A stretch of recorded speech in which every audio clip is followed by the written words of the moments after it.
ప్రేమ కొరకే వందనాలు చెల్లిస్తున్నాము ప్రభువా.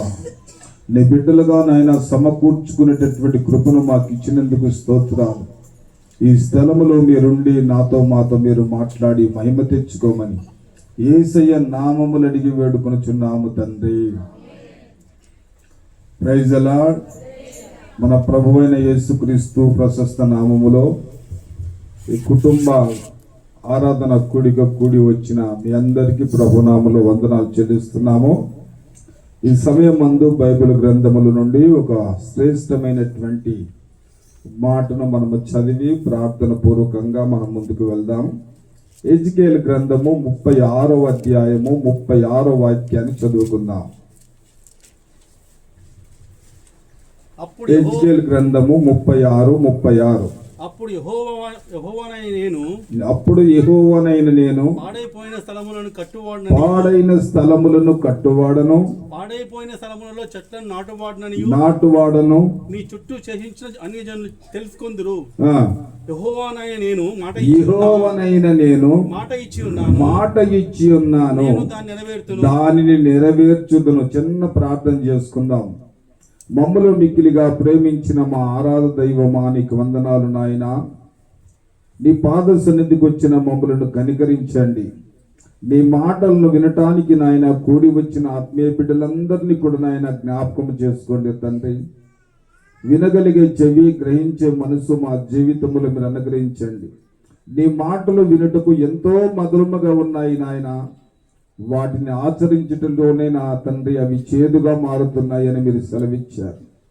అయ్యా, ఇర్మియా భక్తుడు సెలవిచ్చిన ప్రకారంగా నీ మాటలు మాకు దొరకగా వాటిని నేను భుజించితనని మీరు సెలవిచ్చారయ్యా. నీకు స్తోత్రము రాజా. నిజముగా నీ మాటలు మాకు దొరుకుచుండగా వాటిని మేము భుజించి వాటితో మేము కడుపు నింపుకోవడానికి నీ కృపను మాకు అనుగ్రహించండి. నామకాంత జీవితాల నుండి సంపూర్ణముగా నాయన మమ్మల్ని మార్చి నూతన ఆధ్యాత్మికమైనటువంటి జీవితాల్లో మేము పయనించుటకు సహాయము చేసి ఈ స్థలములోని సికేని మేఘమని మందస్థాన్ని అగ్ని ప్రకారం నుంచి అయ్యా నాతో మాతో మీరు మాట్లాడి మహిమ తెచ్చుకోమని యేసయ్య నామములు అడిగి వేడుకొనుచున్నాము తండ్రి. ఇక్కడ చదవబడినటువంటి లేఖన భాగాన్ని మనము చాలా జాగ్రత్తగా ఆలోచించినట్లయితే ఒక చక్కటి వాగ్దానము ఇక్కడ మనకు కనబడుతూ ఉంది. యెహోవానైన నేను మాట ఇచ్చి ఉన్నాను, దానిని నెరవేర్చుదునని చెప్పి ఆయన జ్ఞాపకం చేస్తున్నాడు. ఇక్కడ దావీదుకు దేవాది దేవుడు ఒక మాట ఇచ్చాడు.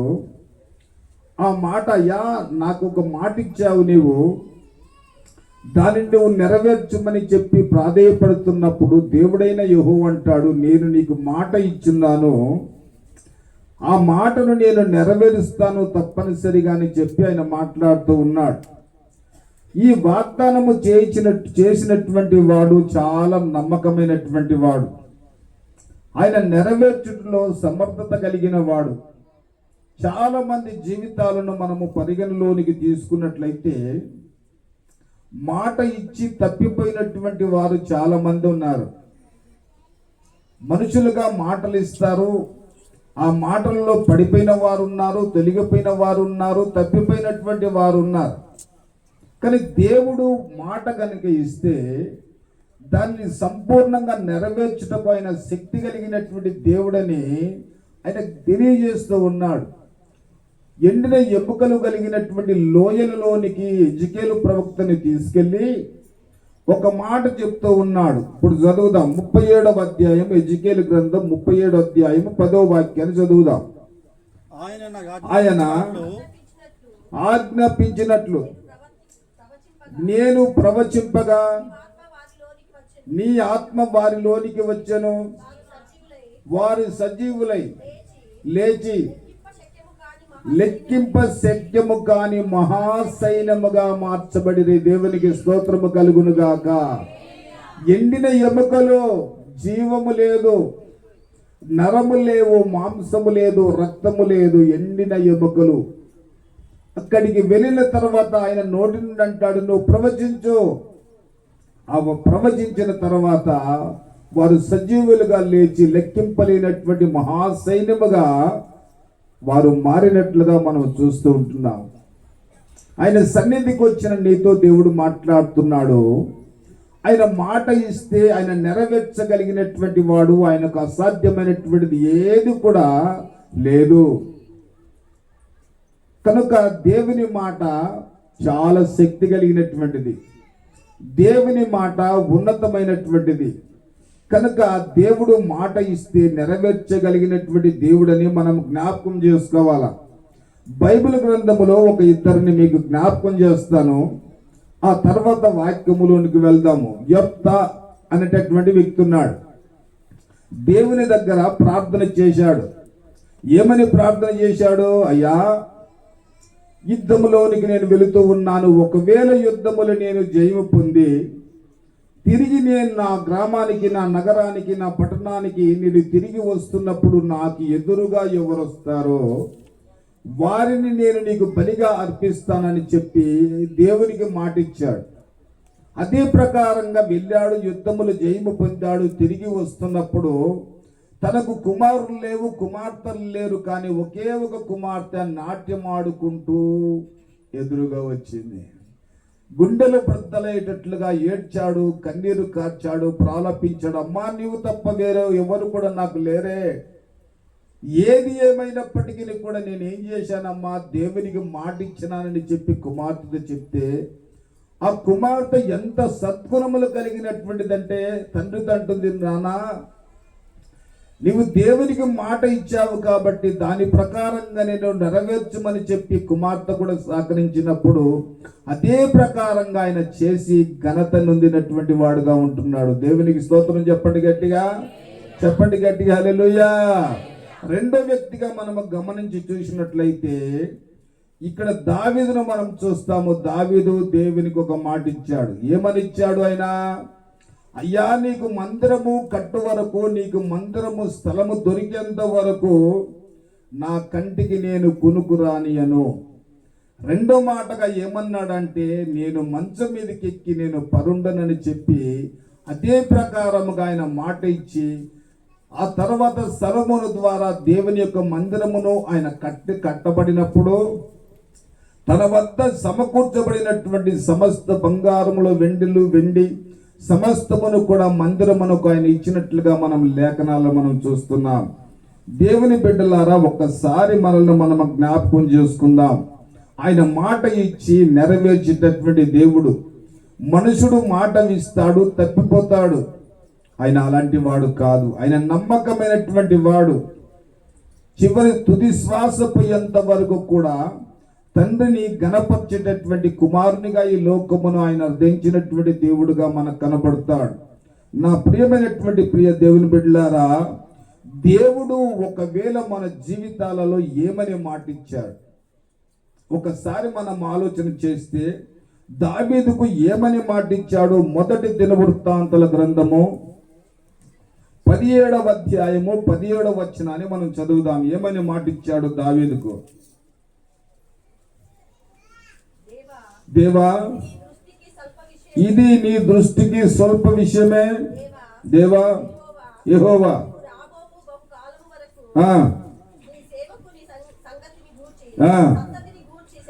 నీ సేవకుని యొక్క సంతతిని గురించి సెలవిచ్చితివి.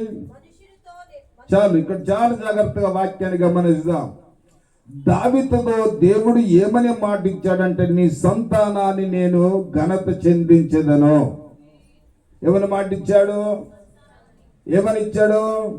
నీ సంతానాన్ని నేను ఘనత నొందించెదనని చెప్పి ఆయన మాట ఇచ్చాడు. సర్వసాధారణంగా మనము గమనిద్దాము. మన గర్భాన పుట్టినటువంటి బిడ్డల కొరకు మనం ఎంత ప్రయాసపడతాము, రాత్రి పగలు కష్టపడతాం.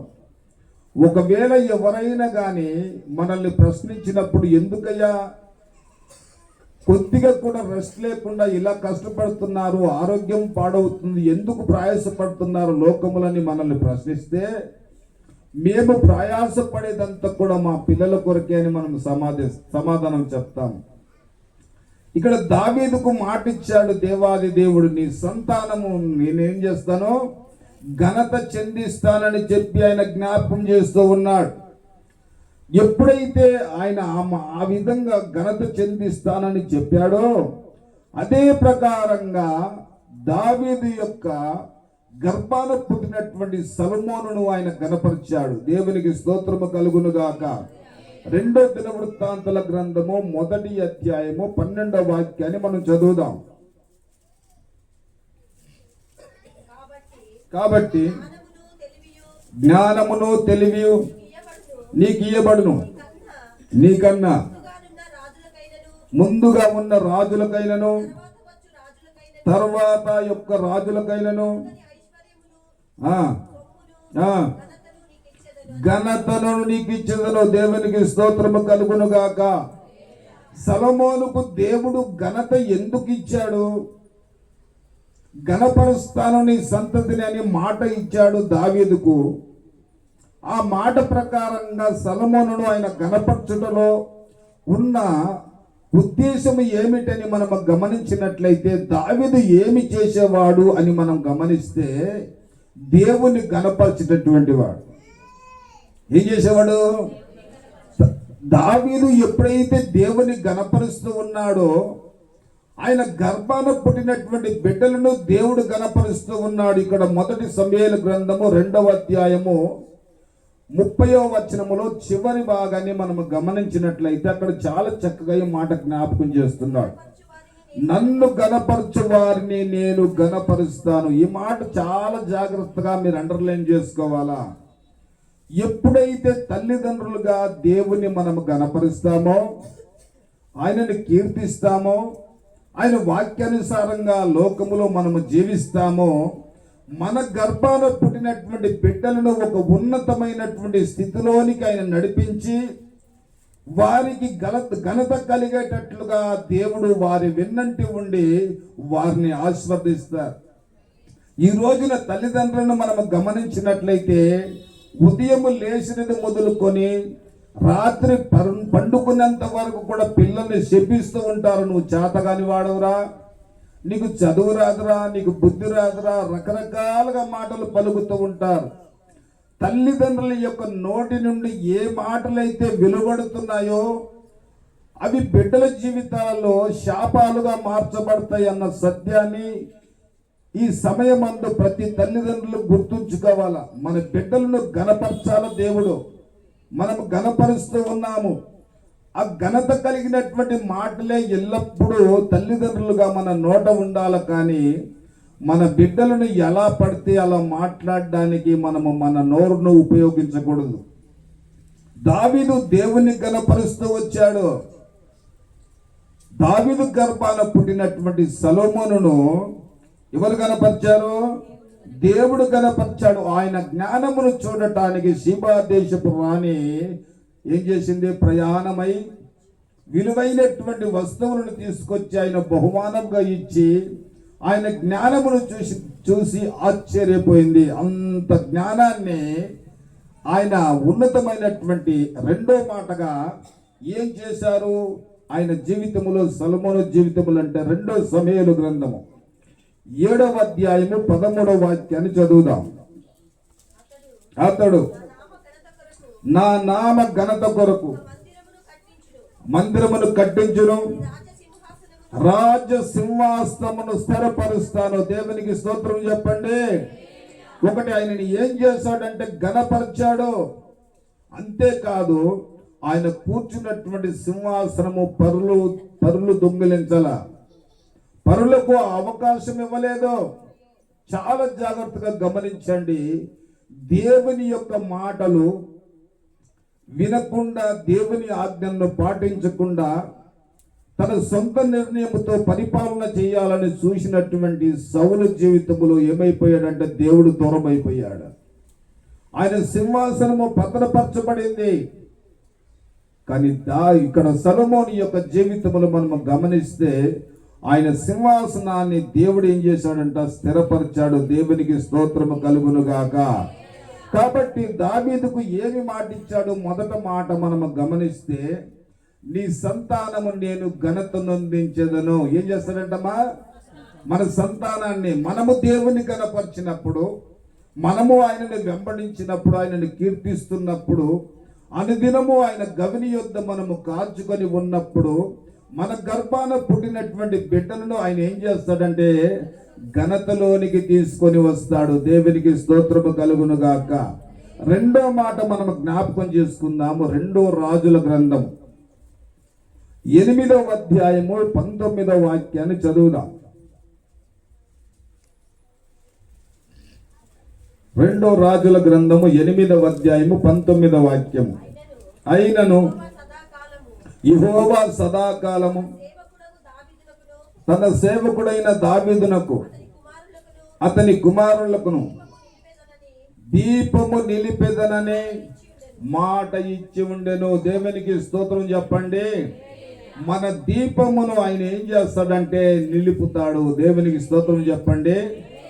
అలనాడు యుద్ధానికి వెళ్ళవలసినటువంటి సమయంలో మీరు చాలా జాగ్రత్తగా గమనించండి. దావీదు దగ్గరకు వచ్చిన కొంతమంది అంటారు, అయ్యా నువ్వు ఇశ్రాయేలుకు ఏమై ఉన్నావంటే దేవుడు దీపమై ఉన్నావు. నీ దీపము ఎప్పటికీ కూడా ఆరిపోకూడదు. నీ దీపము ఎప్పటికీ నిలిచి ఉండవలను. దేవునికి స్తోత్రం చెప్పండి. చెప్పండి గట్టిగా హల్లెలూయా. నీ దీపము నిలిపెదను అని చెప్పి ఆయన జ్ఞాపకం చేస్తూ ఉన్నాడు. మన ఆత్మీయ జీవితంలో మనం ఆరిపోకుండా జీవితాంతము విశ్వాసము యొక్క లోతులోనికి మనం వెళుతూ ఎల్లప్పుడూ కూడా మనం ఎలా ఉండాలంటే మన ఆత్మ జీవితాన్ని అనేకులకు ఒక వెలుగుగా మనము కనబడుతూ ఉండాల. ఈ రోజున మనిషికి కనబడితే ఎలా కనబడుతున్నామంటే చీకటిలో ఉన్నట్లుగా కనబడుతున్నాం. వెలుగు లేదు. మన జీవితాలలో వెలుగు లేదు. వెలుగుతో నింపబడాలనేటటువంటి ఆశ మన జీవితంలో మనకు లేదు. ఆయన అంటాడు, ఆశపడేటటువంటి ప్రాణాలను ఆయన తృప్తిపరిచేటటువంటి దేవుడు. ఆశని గుండెల్లో నుండి బయటికి వస్తే వెనువెంటనే దేవుడు నీ ఆశపడేటువంటి ప్రాణాన్ని తృప్తిపరిచి నిన్ను వెలుగుతో నింపుతాడు. ఆత్మీయ బిడ్డలు ఎలా ఉండాలంటే ఎల్లప్పుడూ కూడా వెలుగుమయముగా ఉండాలా. దేవునికి స్తోత్రము కలుగును గాక. అందుకే యోహాను గురించి, బాప్టిజం ఇచ్చే యోహాను గురించి ఒక చక్కని మాట ఉంది. ఆయన మండుచు ప్రకాశించుచున్నటువంటి దీపమయుండనని చెప్పి ఆయన జ్ఞాపకం చేస్తూ ఉన్నాడు. కనుక మనం ఎలా ఉండాలా? ఎల్లప్పుడూ మండుతూ ఉండాలా. చీకటి మన దరికి రాకుండా మనము జాగ్రత్త పడాలా. ఎప్పుడు మనకు ఆ కార్యం జరుగుతుంది? దేవుణ్ణి మనము గణపరిచినప్పుడు, దేవుని కొరకై మనము జీవిస్తూ ఉన్నప్పుడు, అశాశ్వతమైనటువంటి లోకము నుండి మనము వేరు చేయబడ్డప్పుడు, శరీరాశ, నేత్రాశ, జీవపు డంబములను మనము జయించినప్పుడు మనల్ని ఏం చేస్తాడు? దేవుడు ఒక వెలుగుమయముగా మనల్ని మారుస్తాడు. అందుకే సామెతల గ్రంథములో అంటాడు, సొలొమోను రాసినటువంటి సామెతల గ్రంథము 20వ అధ్యాయము 27వ వాక్యము, నరుని ఆత్మ యెహోవా పెట్టిన దీపము. దేవునికి స్తోత్రము కలుగును గాక. ఇప్పుడు ఈ ఆత్మ ఉన్నంత కాలం మనం లోకములు ఎలా ఉండాలా? ప్రభు చక్కగా చెప్పాడు, మీరు లోకమునకు వెలుగై ఉన్నారు. గట్టిగా వెళ్ళు చెప్పండి. ఎంతమంది వెలుగై ఉన్నారు గ్రామానికి? ఎంతోమంది గ్రామంలో చీకట్లో ఉన్నారు, మార్గము తప్పి తిరుగుతూ ఉన్నారు. కన్ను మిన్ను కనరాని జీవితాలలో వారు జీవిస్తూ ఉన్నారు. వయసు ఉరవడిలో వారు పాప జీవితంలో జీవిస్తూ ఉన్నారు. అలాంటి వారికి నువ్వు ఎలా ఉండాలంటే చాలా జాగ్రత్తగా ఒక మాట జ్ఞాపకం చేస్తాను, గుర్తుపెట్టుకోండి. కుటుంబంలో ఒక్కడు రక్షింపబడితే కుటుంబము రక్షింపబడుతుంది.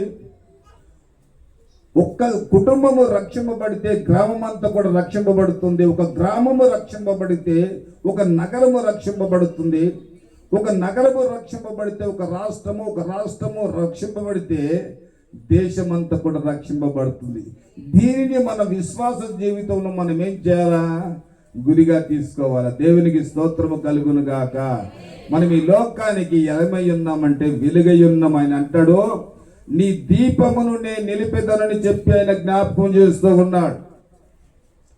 ఇక్కడ కొన్ని మాటలు మనం జ్ఞాపకం చేసుకుందాం. ఏమిటి ఆ దీపము అన్న మాటలు ఒక 3 మాటలను మనం జ్ఞాపకం చేసుకుందాం. 119వ కీర్తన 105వ వాక్యములో దావీదంటాడు, నీ వాక్యము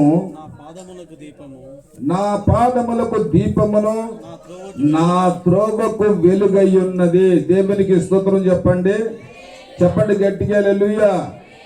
ఏమిటి మనకు వెలుగు చూపేది? ఏది మనకు మార్గము చూపేది?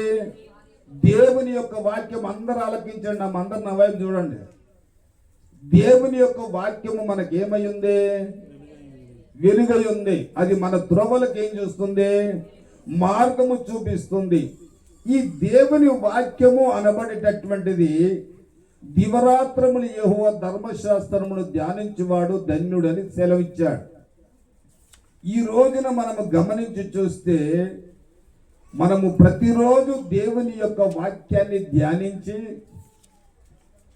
ఆ ధ్యానించినటువంటి యొక్క వెలుగులో మనము నడవగలుగుతున్నాము. ఎంతమంది ఈ రోజున బైబిల్ చదువుకొని ప్రార్థన పూర్వకంగా కూడికొచ్చారు? చేతులు ఎత్తండి.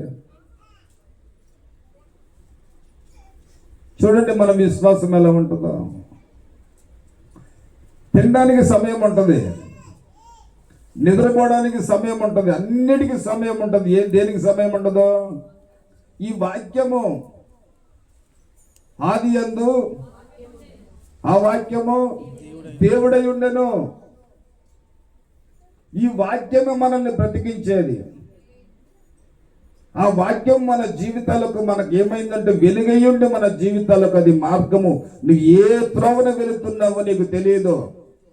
లోకములో ఎన్నో విభిన్నకరమైనటువంటి మార్గాలు ఉన్నాయి. కాబట్టి ఒక్కసారి గమనించండి. 40 సంవత్సరాలు అరణ్యములో ప్రయాణము చేసినటువంటి ప్రజలు ఒక్కరు కూడా వాగ్దాన దేశానికి వెళ్ళాల. దేవుని మీద తిరగబడ్డారు, సరిగారు, అది లేదు ఇది లేదని చెప్పి నాయకుని చిత్రహింసలు పెట్టారు. కానీ ఒక్కరు కూడా వాగ్దాన దేశానికి వెళ్ళాల. అదే ప్రకారంగా వాక్యపు వెలుగులో మన జీవితాలు సరిచేసుకొని మనము ఒక వెలుగునిచ్చేటటువంటి దీపముగా లోకములో మనము జీవించకపోతే మన విశ్వాసము యొక్క యాత్రలో మనకు అర్థం లేదు. నువ్వు ఎలా పయనిస్తున్నావో ఈ యాత్రలో ఆ వెలుగుమయమైనటువంటి జీవితము లేకపోతే నువ్వు ఎన్ని రోజులు పయనించినా ఆ ప్రయాణము తుదకు గమ్యము చేరుతుంది అనేటటువంటి నమ్మకము లేదు. కాబట్టి వాక్యము మనకేమై ఉందంటే దీపమై ఉన్నది, మన త్రోవులకు వెలుగై ఉన్నది. రెండో మాట చూద్దాం. సామెతల గ్రంథము 6వ అధ్యాయము 23వ వాక్యాన్ని చదువుదాం. ఆజ్ఞ దీపముగాను ఉపదేశము వెలుగుగాను ఉండును. దేవునికి స్తోత్రం చెప్పండి. దేవుని యొక్క ఆజ్ఞ ఏదైతే ఉందో ఆ ఆజ్ఞ అంట మనకి ఎలా ఉంటుందంట? దీపముగా ఉంటుంది. ఈ రోజున గమనించండి, అన్ని వింటారు, చాలా శ్రద్ధగా వింటారు, కానీ ఆజ్ఞలు మాత్రం మనం పాటించం. తల్లిదండ్రులను సన్మానించాలా, ఇది ఒక ఆజ్ఞ. ఈ రోజున యవ్వన బిడ్డలు తల్లిదండ్రులకు ఎదురు చెప్పకుండా వారిని ప్రేమించి వారి మాటకు లోబడి ఎంతమంది తల్లిదండ్రులను గణపరుస్తూ ఉన్నారు. నువ్వు దీర్ఘాసుమంతుడుగా ఈ లోకములో జీవించాలంటే మొట్టమొదటి ఏం చేయాలి? నువ్వు తల్లిదండ్రులను సన్మానించాలా, గణపరచాలా. ఇది ఒక ఆజ్ఞ. మరి ఈ ఆజ్ఞని ఎంతమంది పాటిస్తున్నారు? గమనించండి. నోరు మూసుకొని కూర్చో. చదువుతున్నది నేనా నువ్వా? లోకములో తిరుగుతున్నది నేనా నువ్వా? లోకమంతా నాకు తెలుసు, నీకేమి తెలీదు, మౌనంగా కూర్చో అనేటటువంటి వారు 100కి 99% యవన బిడ్డలను మనం చూస్తాం. ఆజ్ఞ ఏమై ఉన్నది? ఇక్కడ దీపముగా ఉన్నది, ఉపదేశము వెలుగుగా ఉండునని చెప్పి జ్ఞాపకం చేస్తున్నాడు. ఉపదేశిస్తున్నటువంటి ఉపదేశకుని యొక్క మాటలు అంగీకరిస్తే అవి నీ జీవితములో వెలుగుగా ఉండి అవి ఏం చేస్తాయంటే నిన్ను నడిపిస్తాయి. దేవునికి స్తోత్రం కలుగును గాక. అందుకే నాడు విశ్రాంతి దినమును నువ్వేం చేయాలా? ఆచరించుటను మర్చిపోవద్దు. అది ప్రభు యొక్క దినము, ఇదొక ఆజ్ఞ. ఈ రోజున గమనించండి, అన్ని మంచిగుంటే ఆరాధనకు వెళ్తాము, కాస్త బలహీనత వచ్చింది అనుకో ఇంట్లో నుండి బయటికి రాము. ఏ విశ్వాసములో మనం ఎక్కడున్నాము? ఆది అపోస్తలుల యొక్క విశ్వాసానికి మనకు చాలా తేడా. ఈ లోకమును 1000 సంవత్సరాలు బ్రతికినా ఈ లోకాన్ని విడిచిపెట్టాలి. ఇది నీ సొంతం కాదు. నువ్వు సంపాదించిన సంపాదన కూడా నీ సొంతం కాదు. లోకములు ఏది నీకు సొంతము కాదు, కానీ నీ కొరకు సిద్ధపరచబడినటువంటి రాజ్యము ఏదైతే ఉందో అదే నీకు సొంతము. ఆ రాజ్యము కొరకు నువ్వేం చేయాలి? ఎల్లప్పుడూ కూడా ఎదురు చూడాలా. దేవునికి స్తోత్రము కలుగును గాక. చెప్పండి గట్టిగా హల్లెలూయా. నేటి దినాన మనం గమనిస్తే విశ్వాసులు ఏం పాటించడం లేదు? ఆజ్ఞను పాటించడం లేదు. ఉపదేశాన్ని ఉల్లంఘిస్తూ ఉన్నారు. విన్నంతసేపు ఎంత బాగా వింటారంటే ఎవరన్నా కొత్తలు చూస్తే ఆశ్చర్యపోవాలా. ఆ తర్వాత అవతలకు పోయి ఏం చేస్తాము? యథాప్రకారంగా మన జీవితాలు మనకే, మారని జీవితాలు. కాబట్టి ఇక్కడ చాలా జాగ్రత్తగా గమనిస్తే ఆయన ఏమంటున్నాడంటే, 3వ మాట చూద్దాం. మత్తయి సువార్త 6వ అధ్యాయము 22వ వాక్యము. 6వ అధ్యాయం 22. మత్తయి 6:22. దేహమునకు దీపము కన్నే. చాలా జాగ్రత్తగా గమనించండి. మన దేహానికి దీపం ఎవరు? అమ్మ అందరు చూడండి, తల్లి ఇటు చూడమ్మా, మీరు పేడగాకండి, ఇటు చూడండి. మన కన్నే మన దేహానికి దీపం. ఒకవేళ ఈ కళ్ళు కనబడలేదనుకో, మన పరిస్థితి ఏంటి? మనం లోకాన్ని చూడలేము. నన్ను అడిగితే కన్నులున్న వారి కంటే కూడా కన్నులు లేనటువంటి వారే 100 రెట్లు మేలు. ఎందుకంటే ఈ కన్నులు చూపు కలిగినటువంటి కన్నులు కాబట్టి చూసిందంతా ఆశిస్తారు. శరీరము కోరినట్లుగా ప్రవర్తించమంటది. రహస్య పాప జీవితంలో నిన్ను నడిపిస్తుంది. కాబట్టి ఈ కంటిని మనం ఏం చేయాలంటే అనుదినము కూడా చాలా జాగ్రత్తగా కాపాడుకోవాలి. చాలా జాగ్రత్తగా గమనించండి. ఈ కన్నే నేను పాపములో నీకు నడిపిస్తుంది. ఈ కన్నే నేను సర్వనాశనం చేస్తుంది. ఈ కన్నే భక్తి జీవితం నుండి నిన్ను తొలగిస్తుంది. ఇది దేహానికి ఏ రకమైనటువంటి దీపముగా ఉన్నదో ఈ కంటిని మనం ఏం చేసుకోవాలంటే దాన్ని సరి చేసుకోవాలా. కాబట్టి దేవుని బిడ్డలమైనటువంటి మన జీవితంలో ఒక మాట మనం జ్ఞాపకం చేసుకుందాం. ఇక్కడ చాలా చక్కని మాట. 2 సమూయేలు గ్రంథము 21వ అధ్యాయము 17వ వాక్యములో దావీదుని గురించి చక్కని మాట చెప్తున్నారు. చూద్దాం.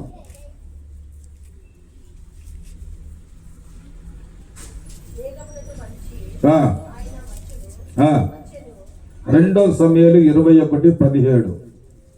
ఫిలిష్తీయులకును ఇశ్రాయేలీయులకును ఫిలిష్తీయులకు ఇశ్రాయేలుకు యుద్ధము మరలా జరుగుగా దావీదు తన సేవకులతో కూడా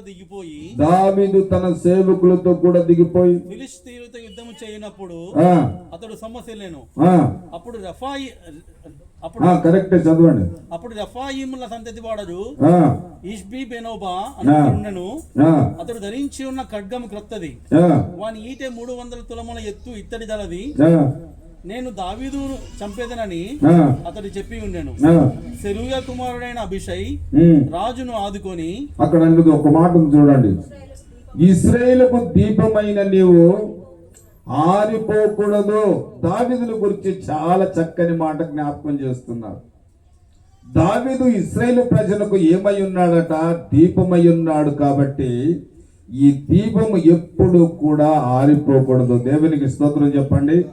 అందరూ స్వరాలెత్తి ఒక పల్లవి, ఒక చరణాన్ని పాడుకుందాం. నా దీపము యేసయ్యా నీవు వెలిగించినావు, సుడి గాలిలోనైనా జడివానలోనైనా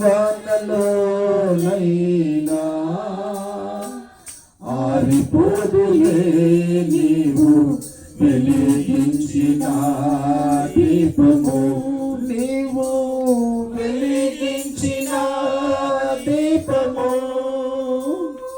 నీవు వెలిగించిన దీపము, నా దీపము యేసయ్యా నీవు వెలిగించినావు,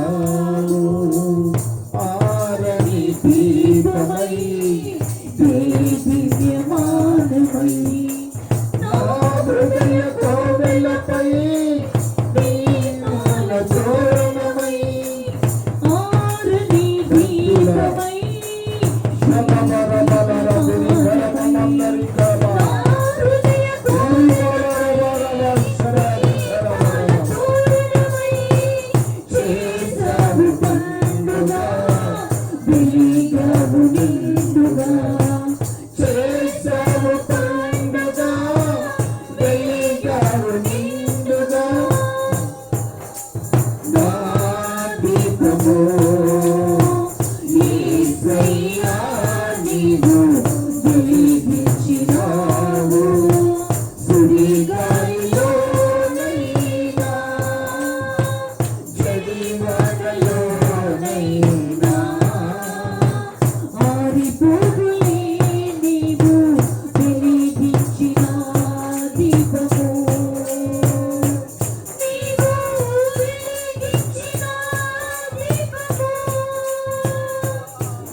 నీవు వెలిగించిన దీపము, నీవు వెలిగించిన దీపము. దేవుడు మనతో మాటిస్తూ ఉన్నాడు, నీ సంతతిని నేను ఏం చేస్తాను, ఘనత చెందించదను. రెండో మాటగా ఆయన ఏమంటున్నాడంటే, నీ దీపమును నేను నిలిపెదను. ఇక్కడ మూడో మాటగా మనం జ్ఞాపకం చేసుకుంటే మీకా గ్రంథము 4వ అధ్యాయము 4వ వచనాన్ని మనం చదువుదాం.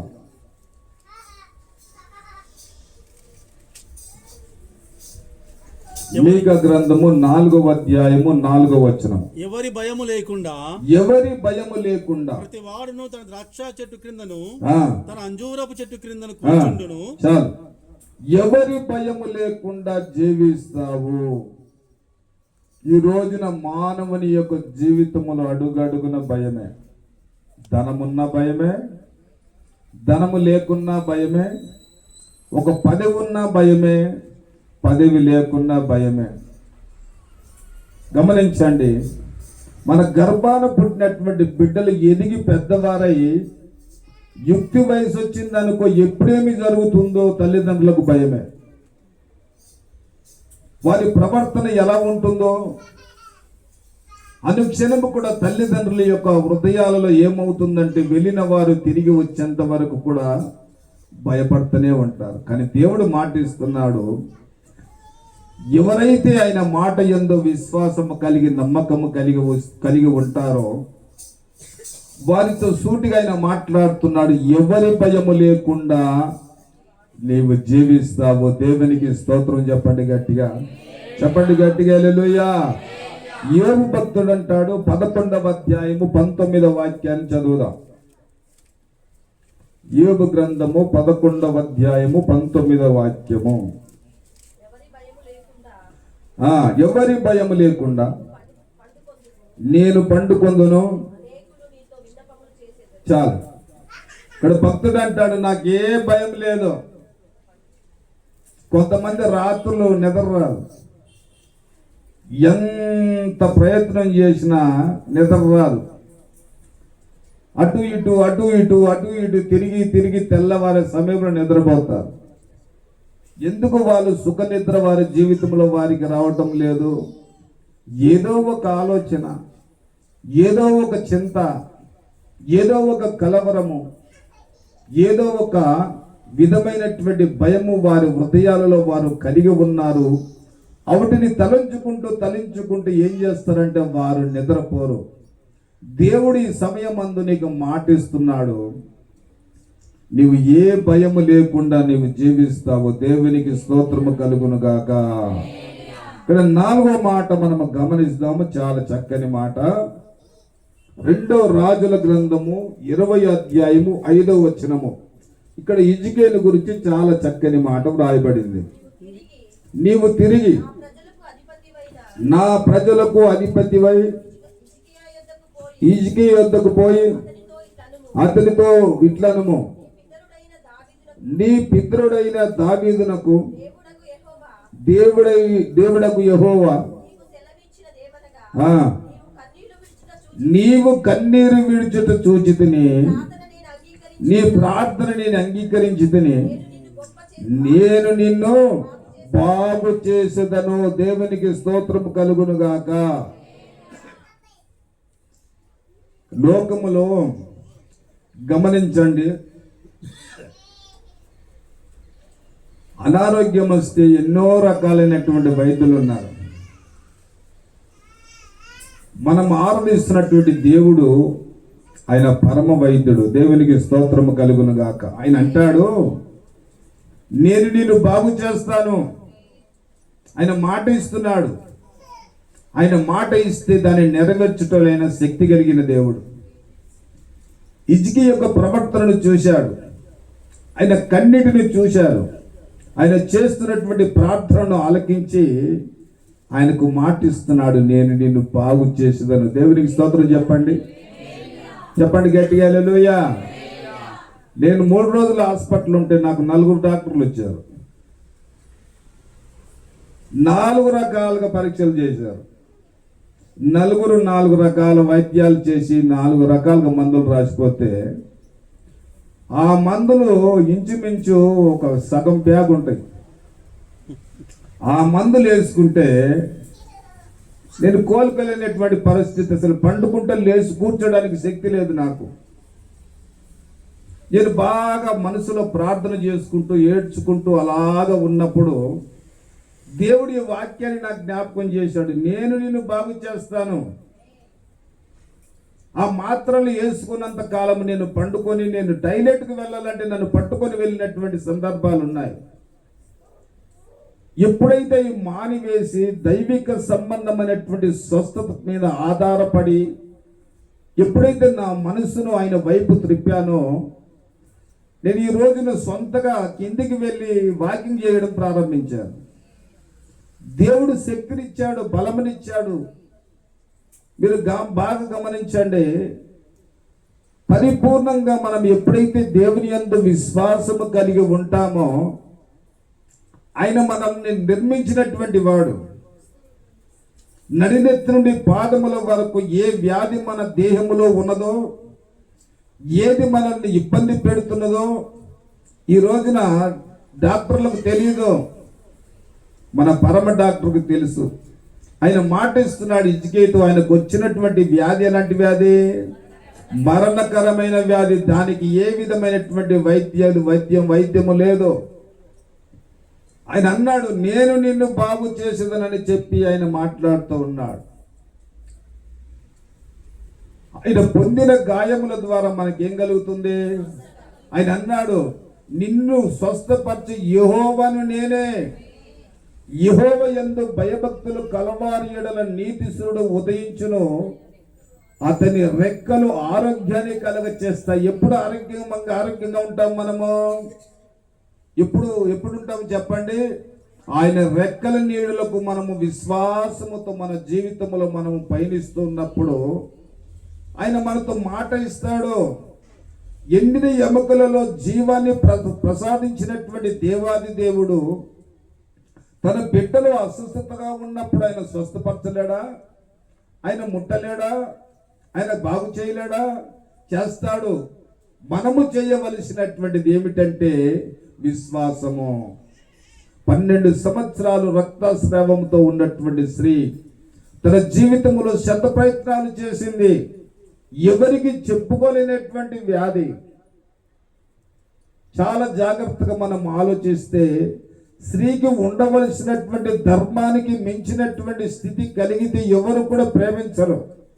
అలాంటి పరిస్థితిలో ఆమెలో ఒక విశ్వాసం కలిగింది. ఎలాగో యేసయ్యను నేను చూడలేను, ఆయనను తాకలేను, కనీసం ఆయన వస్త్రపు చెంగును ముట్టుకుంటే చాలని చెప్పి ఆశించి విశ్వసించి వస్త్రపు చెంగును ముట్టుకున్న వెంటనే ఆయనలో నుండి ప్రభావము బయలు వెళ్ళెను. దేవునికి స్తోత్రము కలుగునుగాక. ఎప్పుడు ఆయనలో నుండి ప్రభావం బయలు వెళ్ళిందో వెనువెంటనే ఏమి జరిగింది? ఆమె రక్తధార నిలిచిపోయింది. దేవునికి స్తోత్రము కలుగునుగాక. ఆయన అంటాడు, నాలో నుండి ప్రభావం వెళ్ళింది. శిష్యులు అంటారయ్యా, జన సమూహం అంతా కూడా నేను చుట్టుముట్టింది కదా, ఎవరో తాకుండొచ్చులే. ఆయన అంటాడు, నాలో శక్తి పోయింది. ఎంత ఆశ్చర్యమో చూడండి. తరచుగా ప్రభు అయిన యేసుక్రీస్తు శరీరధారిగా ఆయన రాత్రి అనక పగలనక ఎందుకు ప్రార్థన చేసేవాడంటే, ఒక వ్యక్తికి మనము ప్రార్థన చేస్తున్నప్పుడు మనలో ఉండే దేవుని యొక్క శక్తి ఆ బిడ్డలోనికి ప్రవేశించి స్వస్థపరిచినప్పుడు మనలో శక్తి తగ్గిపోతుంది.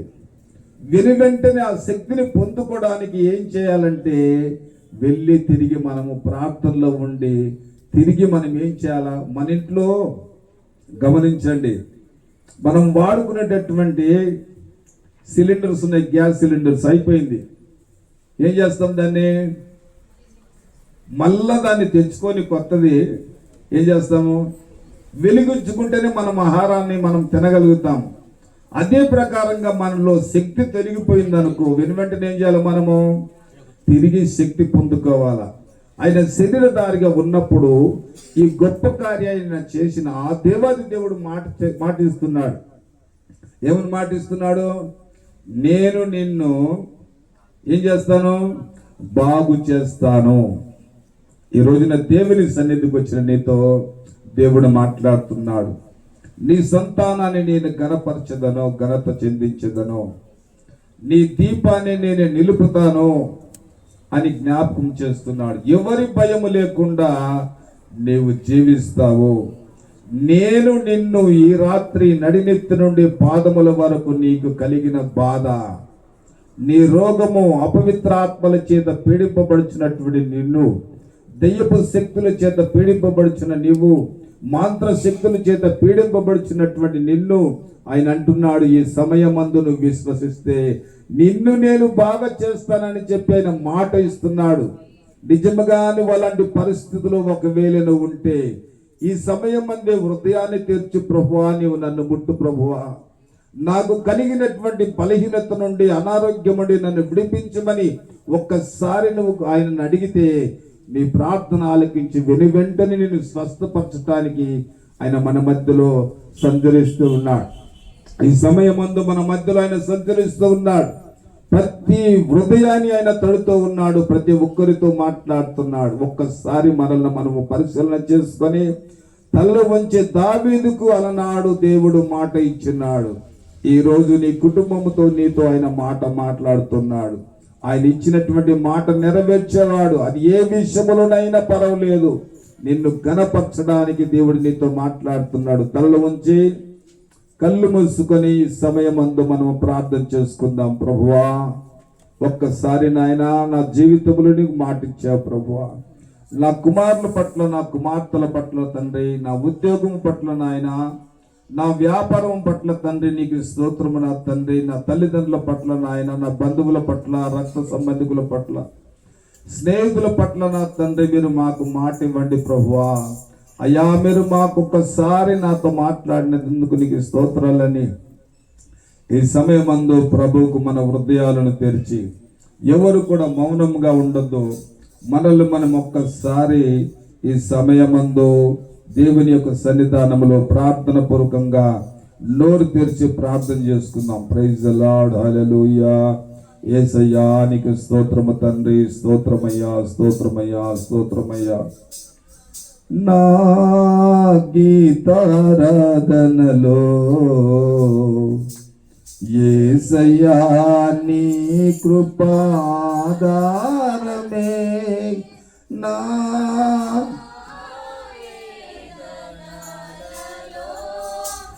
జలించనే నీ కృపాధరణ, నా వేదనలలో జనించిని నీ కృపాదరణ నా గీతారాధనలో అందరూ ప్రార్థన చేస్తారు. నీ కృప ఆధారమే నీ కృప నాలో వ్యర్థము కాలేదు నీ కృపా వాక్యమే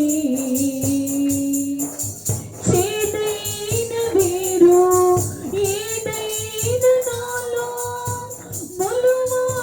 మొలువనివ్వలేదులే నీ కృపా నాలో వ్యర్థము కాలేదు నీ కృపా వాక్యమే చేదైన వేరు ఏదైన నాలో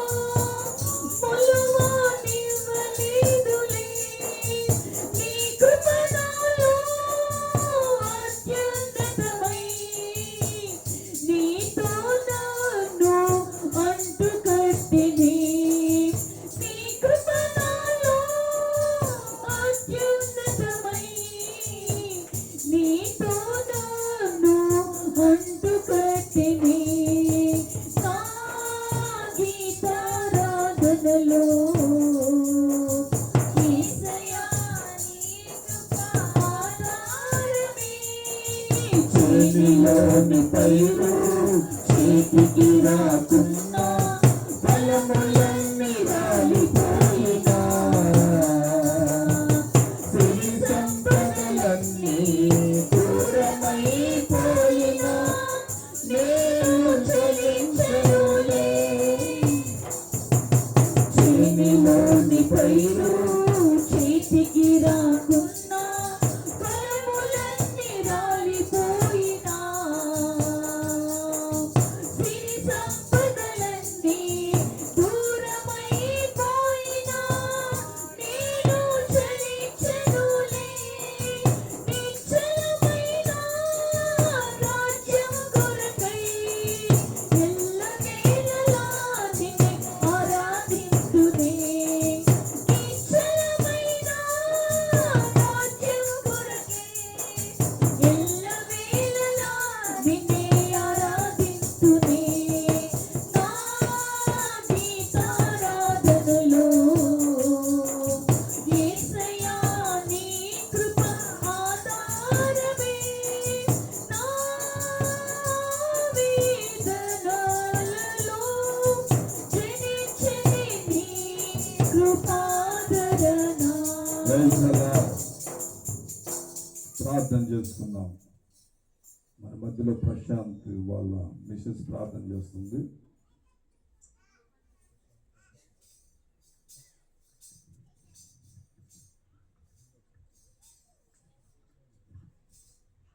మహాపరిశుద్ధుడు తండ్రి ప్రేమగల రోజు చూపుతాడు నేను ఇప్పుడు చేయవే ప్రతి ఒక్క ప్రార్థన నీవే ఆలకించు తండ్రి నీవే నీ సన్నిధి దుఃఖం వలన ప్రతి ఒక్క ప్రార్థన నీవే చేర్చుకోండి ప్రవ్వా ఎస్యా నీవు అతి పరిశుద్ధుడు తండ్రి ఎస్యా నీ వంటి దేవుడు మాకెవరు లేరు ప్రవ్వా ఎస్యా నీవు ఎస్యా కేవలం నీ కృప వల్లనే మేము బ్రతుకుచున్నాం ప్రవ్వా అది మేము జ్ఞాపకం పెట్టుకొని బ్రతికే కృపను మాకు దయచేయండి తండ్రి ప్లీజ్ ఎస్యా ఎస్యా నీ వాక్యం ద్వారా మాతో మాట్లాడినందుకు నీకు స్తోత్రం ప్రవ్వా ఎస్యా నీవు మాకు దీపమై ఉన్నావు ప్రవ్వా నీ వాక్యమే మాకు దీపమై ఉన్నది ప్రవ్వా నీ వాక్యమే మాకు వెలుగై ఉన్నది ప్రవ్వా ఎస్యా కేవలము ఏసయ్యా నీ వాక్యం ద్వారానే మేము నడుచుకొని ఏసయ్యా జీవించే కృపను మాకు దయచేయండి తండ్రి ప్లీజ్ ఏసయ్యా ప్రతి క్షణము ఏసయ్యా నీ వాక్యంను ఏసయ్యా పఠిస్తూ ఏసయ్యా దాన్ని నెమరవేసుకునే కృపను మాకు దయచేయండి తండ్రి ప్లీజ్ ఏసయ్యా ఎంతో చక్కని మాటలు విన్నాం ప్రవ్వా ఏసయ్యా కేవలం ఏసయ్యా నీవు మాత్రమే మాతో మాట్లాడినావు ప్రవ్వా ఏసయ్యా నీవు మాత్రమే ఏసయ్యా మాకు తెలియపరిచినావు తండ్రి ఏసయ్యా ఒకరికి కన్ను ఏసయ్యా ఎలా ఉంటుందో ఏసయ్యా కన్ను లేకపోతే ఏసయ్యా లోకాన్ని చూడలేం కదా ప్రవ్వా ఏసయ్యా మరి నీ వాక్యం అలా మాకు దీపమై ఉన్నది ప్రవ్వా ఏసయ్యా కేవలము ఏసియా ప్లీజ్ ఏసియా, కాబట్టి నీవు మాతో మాట్లాడండి ప్రభా. ఏసియా ప్రతి నిమిషము ఏసియా వాక్యం చదివినప్పుడల్లా నీవు మాతో మాట్లాడండి తండ్రి. ఏసియా నీవే ఏసియా మా జీవితంలో నీ కార్యములను జరిగించండి తండ్రి. ఏసియా ఎన్నో కార్యములను మేము ఎదురు చూస్తున్నాం తండ్రి, ఎన్నో కార్యముల కొరకై మేము ప్రార్థిస్తున్నాం తండ్రి. ప్రతి ఒక్క కార్యంను నీవే నెరవేర్చండి తండ్రి. ఏసియా ఇక్కడికి వచ్చిన ప్రతి ఒక్కరి జీవితంలో ఎన్నో కార్యములు ఏసియా జరగాల్సి ఉన్నావు ప్రభా. ఏసియా వాటన్నిటిని నీవే జరిగించండి తండ్రి. ఏసియా నీ కార్యంను జరిగించు ప్రభా. ఏసియా నీ పరిశుద్ధాత్మను ఇక్కడ నింపినందుకు నీకు స్తోత్రం తండ్రి. ఇంకా నీ పరిశుద్ధాత్మను మా లోపల పెట్టండి తండ్రి. ఏసియా నీ పరిశుద్ధాత్మ ప్రేరేపణతోటే మేము నడిచే కృపను మాకు దయచేయండి తండ్రి. ఏసియా నీవే ఈ గొప్ప కార్యంను ఏసియా ఈ గొప్ప కార్యంను మా లైఫ్ లోపల జరిగించండి తండ్రి. Asia please Asia. ఏసియా అలాగే ప్రిన్సిపల్ ఇంట్లో ఏసియా ఈ కూడిక జరుగుచుండగా ఏసియా ఇక్కడ వీళ్ళకు ఏ అవసరత ఉందో వాటికి నీవే తీర్చండి తండ్రి. ఏసియా అంకుల్కి ఏసియా ఆంటీకి నీవే సాయం చేయండి తండ్రి. వాళ్ళిద్దరి జీవితంలో ఎల్లప్పుడూ సంతోషం నుంచండి తండ్రి. ఏసియా ప్రిన్సి జీవితంలో కూడా నీ సంతోషం నుంచండి తండ్రి. ఏసియా నిన్ను అడ్డుకొట్టుకొని వాళ్ళు ఉండేలాగానే చేయండి ఏసియా ప్లీజ్ ఏసియా. అలాగే మా జీవితంలో నీ కార్యములను జరిగించండి ఏసియా. మా అందరి జీవితంలో నీవే నీ సంతోషం నుంచమని యేసు నామమున వేడుకుంటున్నాం మా తండ్రి, ఆమేన్. కమలం గారు ప్రార్థన చేస్తారు, అందరూ కూడా చూద్దాం.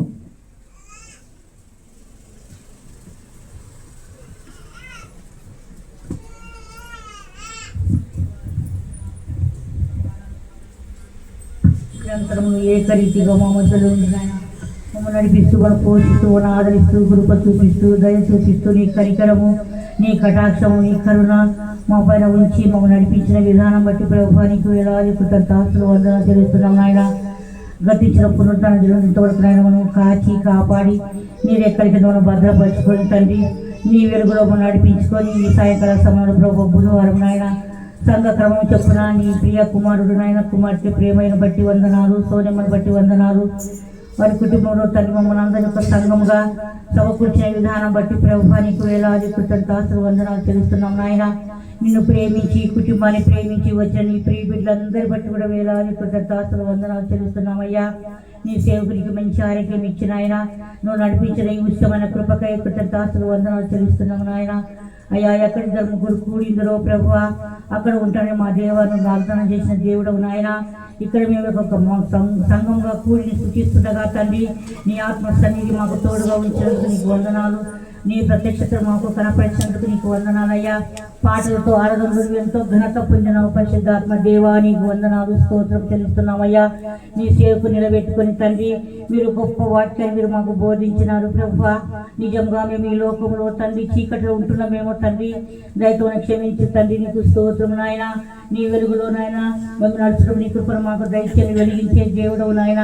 నీతో ఉన్న వారిని తను గణపరిచే దేవుడవు నాయన, నువ్వు వెలిగించే దేవుడవు నాయన, నువ్వు స్వస్థపరిచే దేవుడవు తండ్రి. నీ యందు భయము భక్తి కలిగిన ఆయన నీ మాట అనుసరించి నిన్ను నీతో జీవించి కృప మా అందరికి అనుగ్రహించమని ప్రార్థిస్తున్నాము తండ్రి. ప్రతి ఒక్క హృదయాలలో నువ్వు వెలిగించిన దేవుడవునైనా నీ దీపమైనాం తండ్రి. మేమందరం కూడా ప్రభు నువ్వు వెలిగించిన దీపమైనాం తండ్రి. నీకు స్తోత్రం నాయన.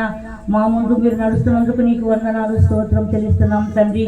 అయా ప్రభు నీ సేవకులు ఇచ్చిన వాకును ప్రతి హృదయాలలో నూరంతలుగా ఫలింపచేయమని ప్రార్థిస్తున్నాము తండ్రి. ఆ వాక్యాన్ని అనుసరించిన ఆయన మన నాయన నెమ్మది వేసుకుని కృప మాకు దయచేయి తండ్రి.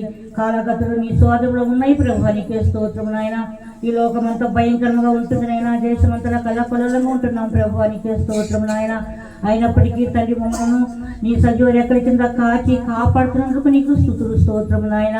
నీకు వందనాలయ్యా. నువ్వు ఎంతగానో మనం ప్రేమిస్తున్నావు ప్రభు, నీ ప్రేమకై వందనాలయ్యా. నీకే స్తోత్రం నాయన. సంఘాన్ని దీవించండి, ఆశీర్వదించండి అయ్యా. అయ్యగారి కుటుంబాన్ని కూడా దీవించండి ప్రభు. నీ సేవకుడికి నాయన మంచి ఆరోగ్యము దయచేయి నాయన. అయ్యగారి యొక్క పరిచయం వాడబడుతుండగా ప్రభు నాయన నీ కృప నీ కాపుదల ఉంచండి నాయన.